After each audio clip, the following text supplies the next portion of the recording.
Yep. This book review on the Ebony Success Library. It got 3 volumes. These books I'm excited about because it's weird. This is one of the weirdest things in the world. Like I haven't seen these books online anywhere. I haven't seen them in any kind of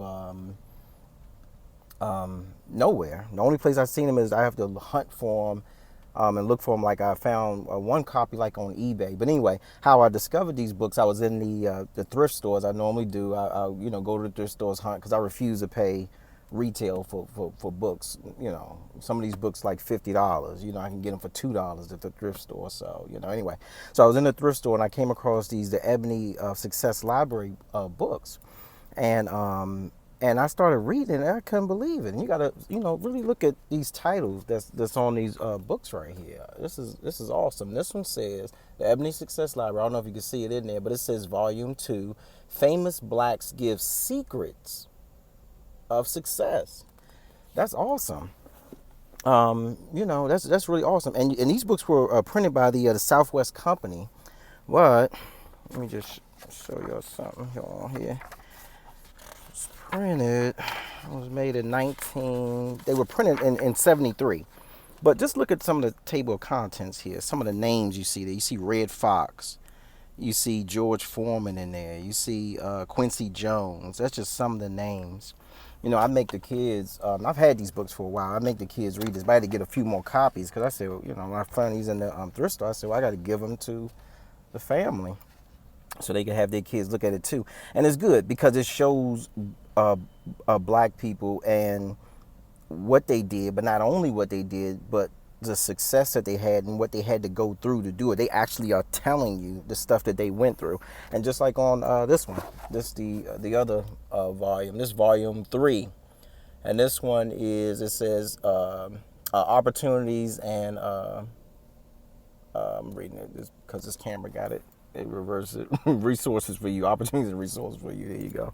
Yeah, there's a camera. It turns the word around. Anyway, and then volume 1 is 1,000 Successful Blacks. So of course I got all 3. A few years ago, but now I end up getting some more. So, with that, let's go to. I want to show you an example of one. Go to my man here. Robert Durham. I don't know if I'm getting that in there good. I get my camera skills together as I get better at this, y'all. Anyway, my man Robert Durham. So anyway, Robert Durham was the guy who had a black man who had the first McDonald's in Harlem.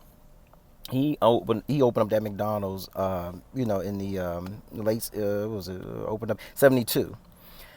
Man, he went through a lot to get this McDonald's going. He was in Harlem, New York. It was gangs. He had to fight them all, fight off the crews, all of that. They was trying to extort him. He had to do all that. He was an ex-police officer, so he was all right with that. Then he had his friends, and they would come through and they would help him out.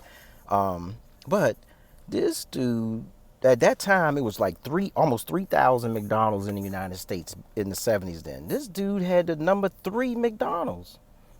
Number 3 in the whole United States, far as volume, as far as money. This dude was serving 3,500 people a day. 3,500 people a day in Harlem. He was killing them. So anyway, he had a problem with a lot of the gangs and stuff like that. But let's get to the damn point. How did this dude get his money? How did he get it started? So how he got it started was he came from where did he come? He came from North Carolina. Sharecropper, family sharecroppers, the whole bit. Issues, police getting chased by police.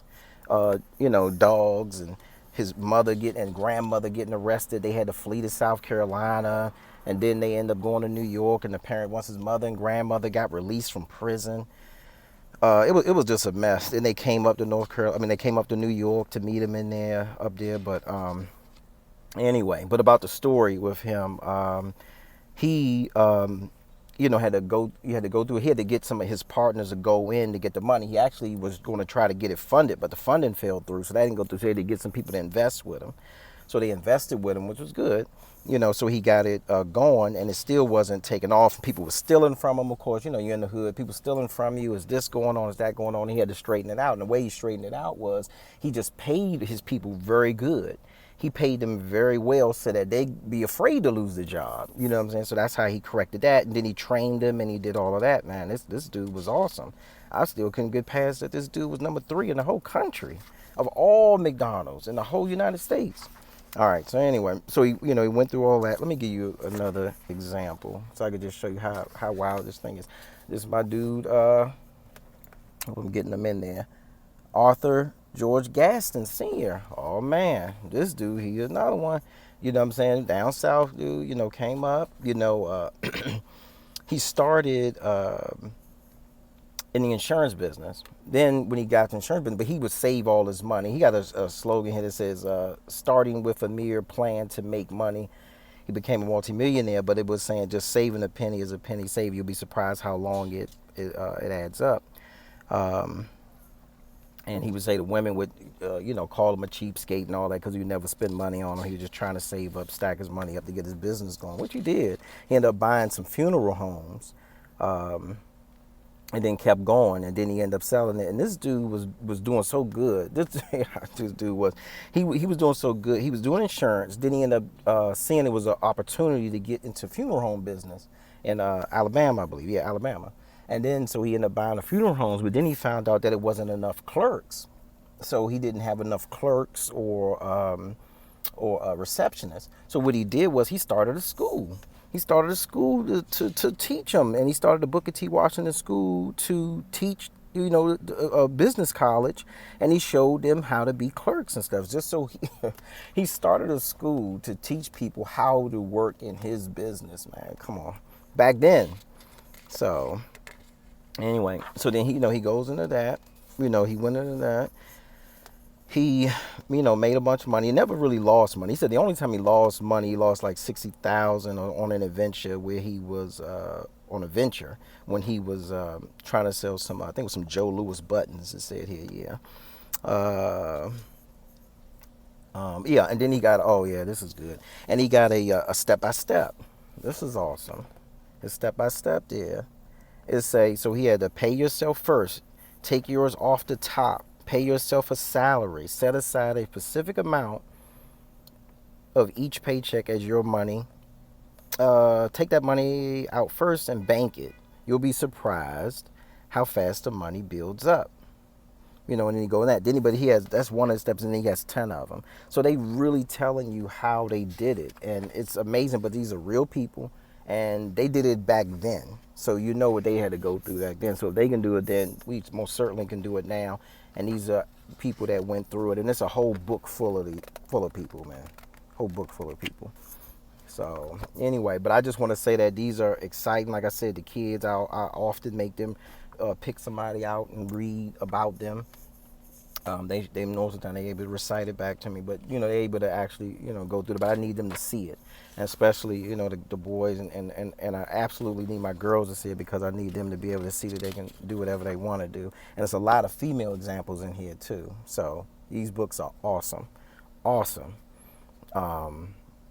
If you could find them, on eBay or something, or some thrift store or something, that's the only way you're gonna find them. Believe me, I've looked. I don't see them on Amazon or nothing. If maybe I don't know.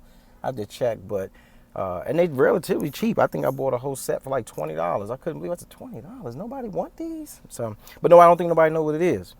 So anyway, these are awesome books. Again, it's the Ebony Success Library, Volume 1, 2, and 3. Volume 2, Famous Blacks Give Secrets of Success. Volume 1, 1,000 Successful Blacks, and they go over that. And then Volume 3 is Opportunities and Resources for All. Excellent reads. And of course, I went through all those books. So, I went through that. It's been a few years now. And I have the kids go through them too. So that's an excellent read. All right, y'all. Please subscribe. Please hit the thumbs up. I'm gonna keep bringing the reviews on these books. Of course, I don't want to go into super detail because I don't want to spoil it. I want to encourage people to read. But yep, there you go. All right, y'all.